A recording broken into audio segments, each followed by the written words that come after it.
Hello friends. तो YouTube के education channel पर आपका स्वागत है।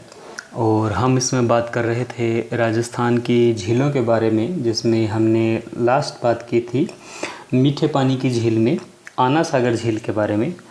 तो आना सागर झील के बारे में जब हमने बात की थी तो उसके आगे शुरू करते हैं। तो एक और झील है यहाँ पर अजमेर की, जो कि इम्पोर्टेंट है, पूछी जा सकती है। तो उस झील का नाम है फाय सागर। तो अगली झील की बात कर रहे हैं हम, फाय सागर झील। आना सागर, फाय सागर दोनों अजमेर में। अब फाय सागर से प्रश्न क्या बन सकता है इम्पोर्टेंट। तो देखिए, सबसे पहले तो बेसिक बात कर लीजिए कि इसका जो निर्माण करता था वो था इंजीनियर फाय।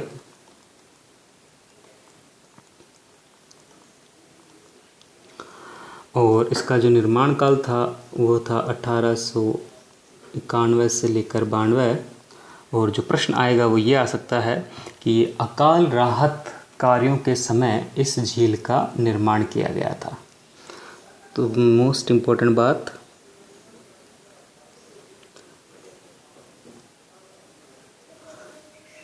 अकाल राहत कार्यों के दौरान। अब ऐसी एक और झील हमने पहले पढ़ी थी जिसका जो निर्माण था अकाल राहत कार्यों के दौरान किया गया था, वो थी राजसमंद। तो राजसमंद राजस्थान की पहली ऐसी झील थी जो अकाल राहत कार्यों के दौरान बनी थी। और फाय सागर दूसरी ऐसी झील है जो कि अकाल राहत कार्यों के दौरान बनी थी। तो ये एक इम्पोर्टेंट फैक्ट है, इसको ध्यान रखिएगा, प्रश्न इसी तरह से पूछे जाएंगे। और इसका जो निर्माण कार्य हुआ वो भी बाड़ी नदी पर ही हुआ, बांध बनाकर। तो इसलिए इसका और आना सागर दोनों का जो पानी है वो वहीं से आ रहा है, बाड़ी नदी से। और इस झील में जब जल स्तर बढ़ जाता है, पानी ज़्यादा हो जाता है, तो ये पानी आना सागर में छोड़ दिया जाता है। तो ये भी एक इम्पोर्टेंट बात है कि इसका एक्स्ट्रा जल आना सागर में चला जाता है। चलिए अब अगली झील की बात करते हैं, जो कि एक शुष्क प्रदेश की झील है जिसका नाम है कोलायत झील।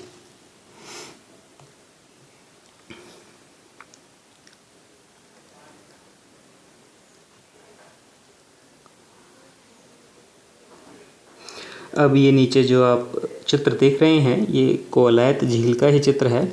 और कोलायत क्षेत्र आपको पता है बीकानेर में है, तो बीकानेर में है ये झील। अब ये शुष्क प्रदेश में है ये झील। तो यहाँ पे देखिए, इसे शुष्क मरुस्थल का सुंदर उद्यान इस उपनाम से भी जानते हैं। और ये जो स्थान है, ये स्थान का नाम है कोलायत। अब कोलायत स्थान का ऐतिहासिक महत्व भी है क्योंकि इस किनारे कपिल मुनि का आश्रम है। अब कपिल मुनि कौन थे? कपिल मुनि थे भारतीय षड दर्शन, भारत के जो 6 दर्शन हैं उन 6 दर्शनों में एक दर्शन है सांख्य। और इस सांख्य दर्शन के प्रणेता वो कपिल मुनि माने जाते हैं। देखिए, इसमें एक इम्पोर्टेंट बात याद रखिएगा, जो भारत के दर्शन हैं वो हमेशा जोड़ों में चलते हैं, इनका नाम जोड़ों में लिया जाता है। तो सांख्य के साथ जो भारतीय दर्शन का जोड़ा है वह है योग दर्शन। तो सांख्य योग, ये दोनों दर्शन योग एक जोड़े में हैं, इसमें सांख्य दर्शन के जो प्रणेता रहे वो हैं कपिल मुनि, और उनका आश्रम है यहाँ पर। ये तो एक बहुत महत्वपूर्ण ऐतिहासिक स्थल बन जाता है इस कारण से। अब इसे मारवाड़ का सुंदर मरु उद्यान भी कहते हैं। और एक ऐतिहासिक कहानी है कि कपिल मुनि ने अपनी माता की मुक्ति के लिए इस स्थान से पाताल गंगा निकाली थी। और ये जो पाताल गंगा थी तो ये वर्तमान में कपिल सरोवर कहलाती है। और यहाँ पर जो स्नान करने का महत्व है वो यहाँ के निवासियों के अनुसार गंगा स्नान के समान ही है। तो अगली इम्पोर्टेंट बात कि यहाँ पर कपिल मुनि का मंदिर है, तो यहाँ पे मेला भी लगता है कार्तिक पूर्णिमा को। तो कार्तिक पूर्णिमा को यहाँ मेला लगता है। और ये जो मेला लगता है इसमें एक विशेष बात है, यहाँ पे दीप दान करने की जो परंपरा है, दीपदान की परंपरा, तो ये यहाँ पर ही है, इसी झील के पास। तो यहाँ पर क्या करते हैं, श्रद्धालु मेले के दिन इकट्ठे होते हैं और कोलायत झील में हज़ारों दीपक जला के प्रवाहित करते हैं। यहाँ पर बीकानेर में ही चूँकि करणी माता का मंदिर है और करणी माता आपको पता है चारणों की कुल देवी है, तो ये मान्यता कही जाती है कि चारण जाति के लोग इस झील में नहीं जाते, क्योंकि कारण ये था कि करणी माता के रिलेशन में कोई बच्चा यहाँ पर डूब के मर गया था, तो इसलिए यहाँ पर नहीं जाते, ऐसी मान्यता है। अगली इम्पोर्टेंट बात जो पूछी जा सकती है इसके लिए तो वो यह है कि ये नेशनल हाईवे 15 पर स्थित है, NH 15 पर, NH 15 पर स्थित है। तो ये इम्पोर्टेंट फैक्ट्स हैं इसके बारे में, इसको ध्यान रखना है, क्योंकि प्रश्न मैंने आपको पहले ही बताया था लोकेशन से नहीं आएगा, झील से जुड़ी हुई इम्पोर्टेंट बातों से ही प्रश्न को पूछा जाएगा। तो ये बात हुई कायलाना झील के बारे में। चलिए अब अगली झील की बात करते हैं। अगली झील है हमारे पास कोलायत के बाद कायलाना झील। अब ये जो कायलाना झील है इसके बारे में देखिए, डायग्राम में आप देख सकते हैं कायलाना झील को।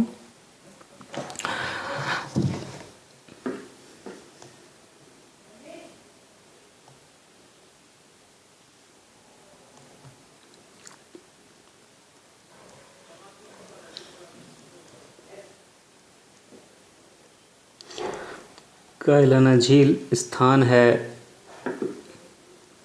जोधपुर।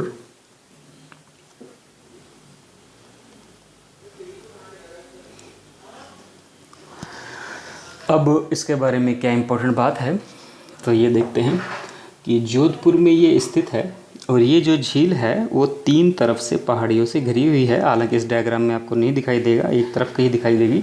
तो 3 तरफ से ये पहाड़ियों से घिरी हुई है और ये एक प्राकृतिक झील है। वैसे तो प्राकृतिक रूप से जल इकट्ठा होता था, परंतु यहाँ पर मारवाड़ शासक जसवंत सिंह द्वितीय के भाई थे सर प्रताप सिंह, इन्होंने इस झील का आधुनिकीकरण कराया था। ठीक है, तो ये एक इम्पोर्टेंट बात है यहाँ से ध्यान रखनी है कि मूलतः तो ये प्राकृतिक है,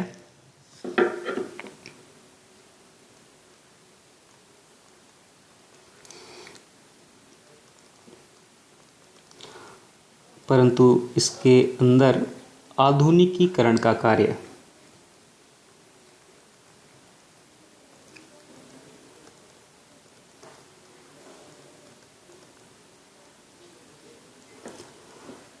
सर प्रताप सिंह ने कराया था।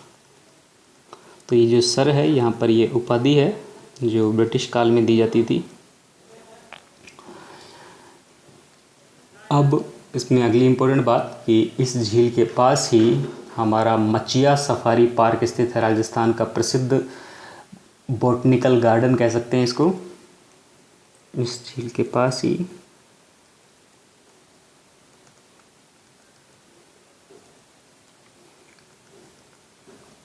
मचिया सफारी स्थित है जो कि एक बॉटनिकल गार्डन या वानस्पतिक उद्यान है।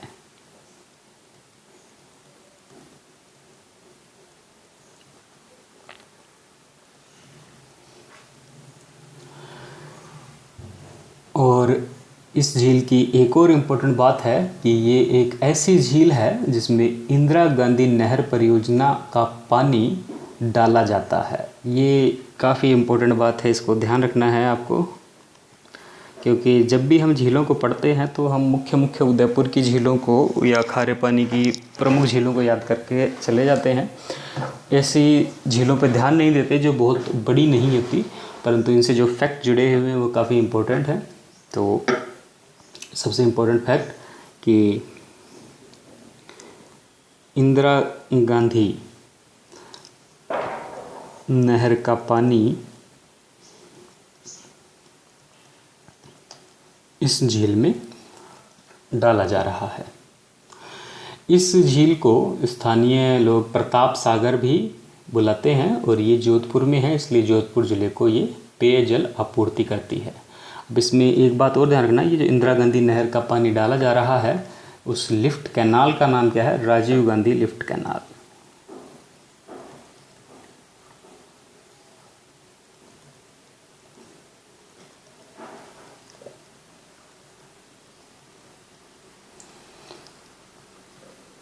तो ये बातें हुई कायलाना झील के बारे में। प्रताप सागर इसका स्थानीय उपनाम भी है। तो कायलाना झील के बारे में चलिए अगली इम्पोर्टेंट झील के बारे में बात करते हैं। वो भी जोधपुर की ही झील है जिसका नाम है बालसमंद।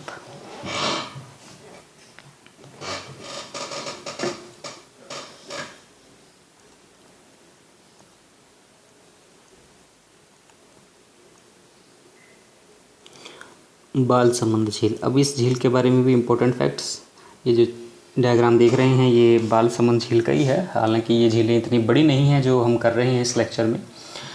तो बालसमंद के बारे में इम्पोर्टेंट बात कि केवल ये डायग्राम से भी आपको लग रहा होगा बहुत ही छोटी झील है और इसकी जो चौड़ाई है वो लगभग 150 से 200 फुट ही है।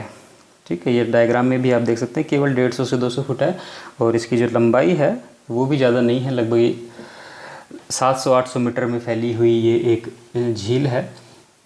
इसका जो निर्माण है वो करवाया था परिहार शासक बालक राव ने।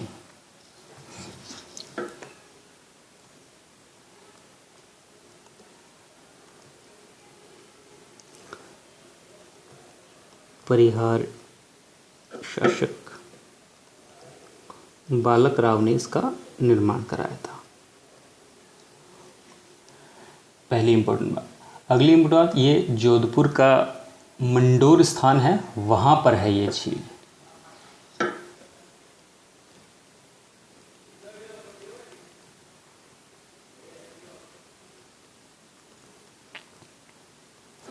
मंडोर स्थान पर ये झील है। अब चूँकि निर्माण कराया है तो ये प्राकृतिक तो हो नहीं सकती, ये कृत्रिम झील है। और इस झील में जो पानी आया है वो नहरों के माध्यम से आया है और जो आ रहा है पानी वो आ रहा है गुलाब सागर से। और इसका जो निर्माण है वो पहाड़ों के मध्य बहने वाले जो पानी को इकट्ठा करके किया गया है। मतलब हमेशा झील का निर्माण या तो प्राकृतिक खड्डे में किया जाता है, कृत्रिम झील भी होती है तो भी उसको इसी तरह से बनाया जाता है कि प्राकृतिक खड्डा है उसमें लाके पानी भर दिया जाता है।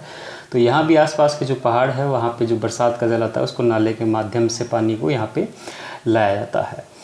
अब एक इम्पॉर्टेंट यहाँ पे ऐतिहासिक फैक्ट ये है कि यहाँ पे जोधपुर के शासक थे सूर सिंह, उन्होंने इस झील के बीच में एक अष्टखंबा महल का निर्माण कराया था जो कि आप डायग्राम में देख सकते हैं यहाँ पर।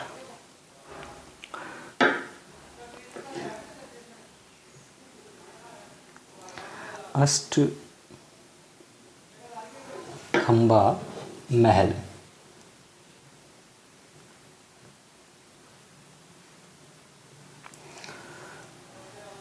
तो इसको ध्यान रखना है, सूर सिंह ने अष्टखंबा महल का निर्माण करवाया था।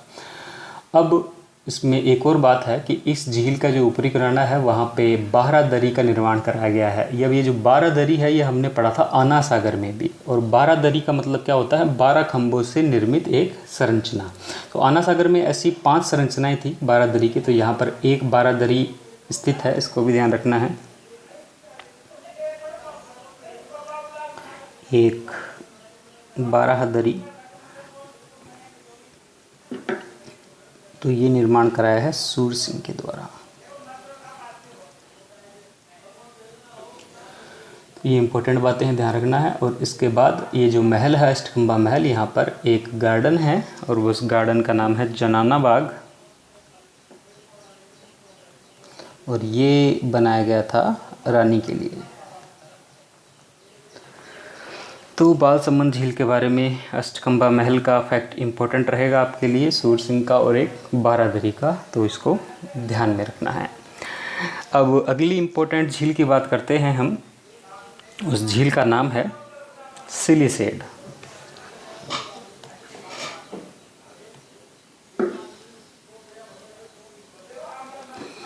सिलिसेड झील से प्रश्न आने के चांस अधिक है। पूर्व की राजस्थान के पूर्वी क्षेत्र की एकमात्र इम्पोर्टेंट झील है ये।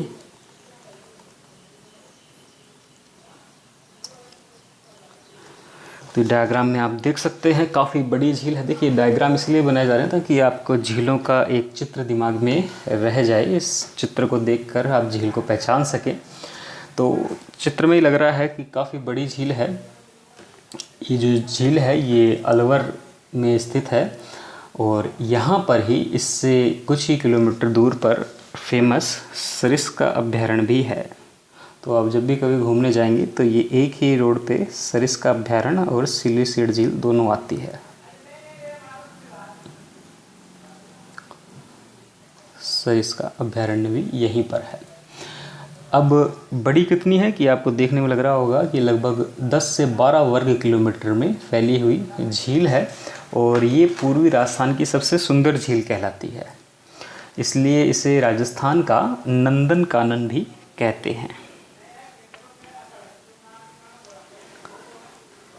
राजस्थान का नंदन कानन।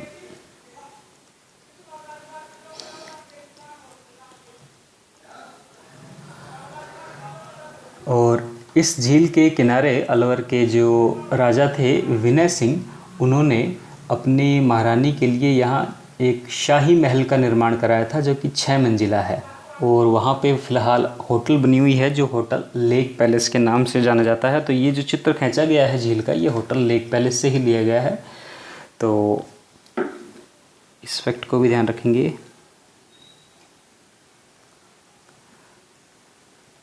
छः मंजिला शाही महल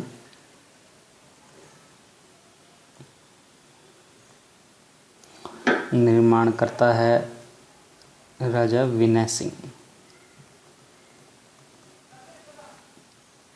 और वर्तमान में इसे होटल लेक पैलेस में बदल दिया गया है।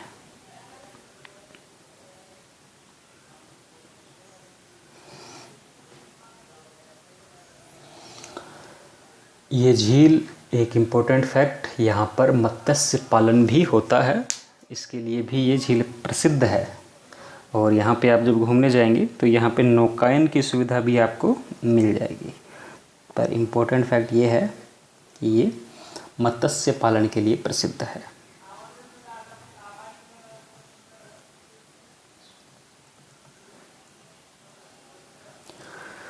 तो ये बात हुई सिलीसीड झील के बारे में। तो इसी के साथ हमने लगभग राजस्थान की सभी इम्पोर्टेंट मीठे पानी की झीलों को कर लिया है। अब फ़िलहाल हमारे पास कोई इतनी बड़ी झील नहीं है कि जिसकी विशेषताओं से जुड़ा हुआ प्रश्न आए। अब बाकी जो झीलें हैं हमारे पास, वहाँ से जो प्रश्न आएगा वो लगभग उनके नाम और लोकेशन पे ही आ जाएगा अगर पूछा जाएगा। हालांकि स्वतंत्र रूप से ऐसा प्रश्न नहीं आ सकता, मैच मेकिंग में ज़रूर इस तरह का प्रश्न आ सकता है। तो हम ऐसी झीलों के नाम लिख लेते हैं। कुछ ही झीलों के नाम लिख पाएंगे।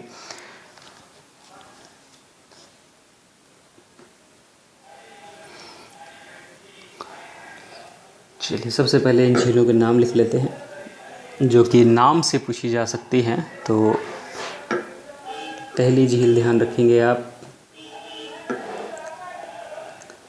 गजनेर झील। और जो गजनेर झील है वह है बीकानेर में।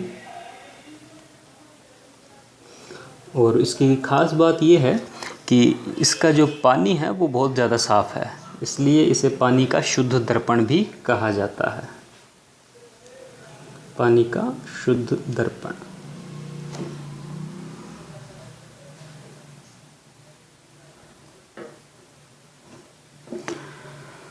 इसके बाद अगली इम्पोर्टेंट झील की हम बात करें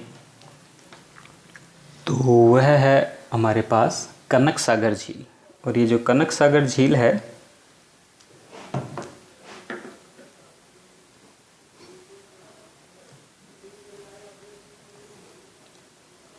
ये है बूंदी में।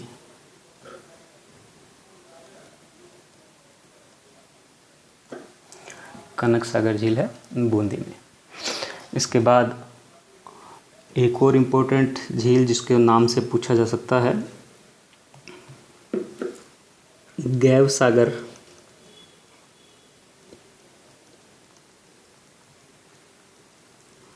तो गैव सागर है डूंगरपुर में।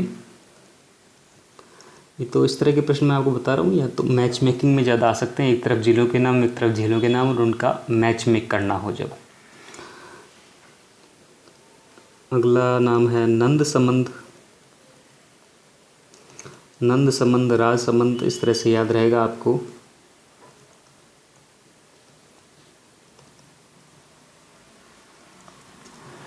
इसके बाद जैसलमेर की कुछ झीलें हैं इम्पोर्टेंट, उनका नाम ध्यान रखना है हमें।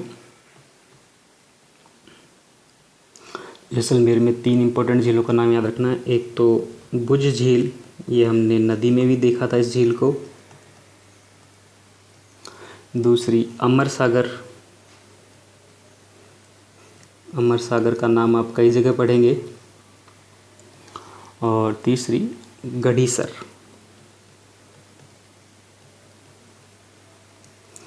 तो ये जो तीनों झीलें हैं ये हैं जैसलमेर में।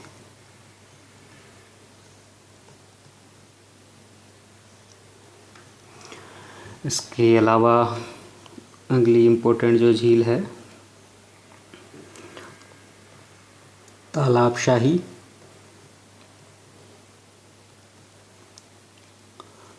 ये झील है धौलपुर में।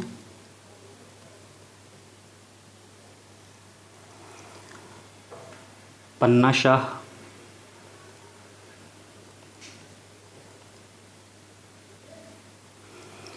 पन्ना शाह है झुंझुनू में।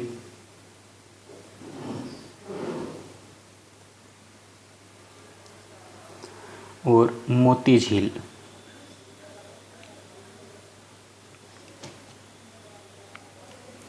मोती झील है भरतपुर में, ये हमने नदी में भी देखा था।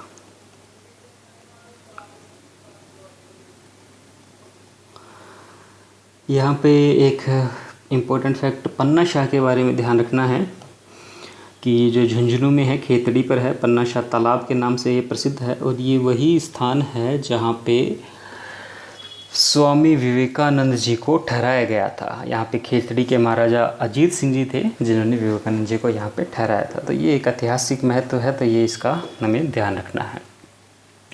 तो फिलहाल ये इतनी इम्पोर्टेंट झील है। इसके अलावा बहुत सारे और भी फैक्ट हो सकते हैं छोटे छोटे, जैसे आपको ये डायग्राम दिखा रखा है। ये डायग्राम आप देखते ही समझ गए होंगे कि इतनी ज़्यादा सीढ़ियाँ और सीढ़ियों के लास्ट में आप देखेंगे तो जल। तो ये एक बावड़ी की संरचना है और ये बावड़ी है चांद बावड़ी, जो कि आभानेरी दौसा में है।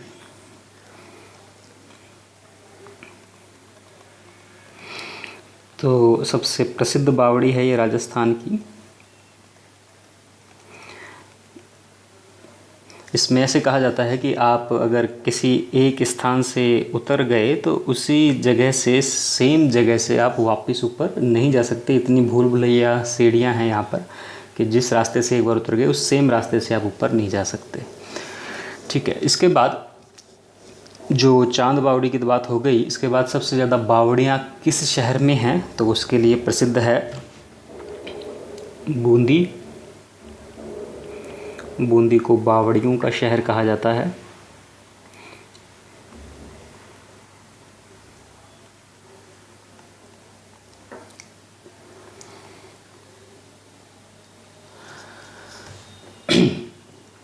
इसके बाद एक दो बातें और रह गई, उन्हें देखते हैं कि राज्य की जो 8 झीलें हैं, जैसे पुष्कर, आना सागर, फतेह सागर, पिछोला, जयसमंद, स्वरूप सागर, नक्की और जैस सागर, इनको केंद्रीय सरकार ने केंद्रीय झील संरक्षण परियोजना में शामिल किया है। इस तरह की बातें करंट अफेयर्स में आती हैं, जो सरकारी योजनाएं चलती है, तो वो अगर कोई झील केंद्र के द्वारा संरक्षित की जाती है या राज्य के द्वारा जिसे संरक्षित किया जाता है, उस झील के बारे में प्रश्न आने के सबसे ज़्यादा चांस होते हैं उस साल। तो ये हमें ध्यान रखना है। हालांकि अभी करंट अफेयर्स शुरू करेंगे तो उसमें ये साथ साथ में डिस्कस करते रहेंगे।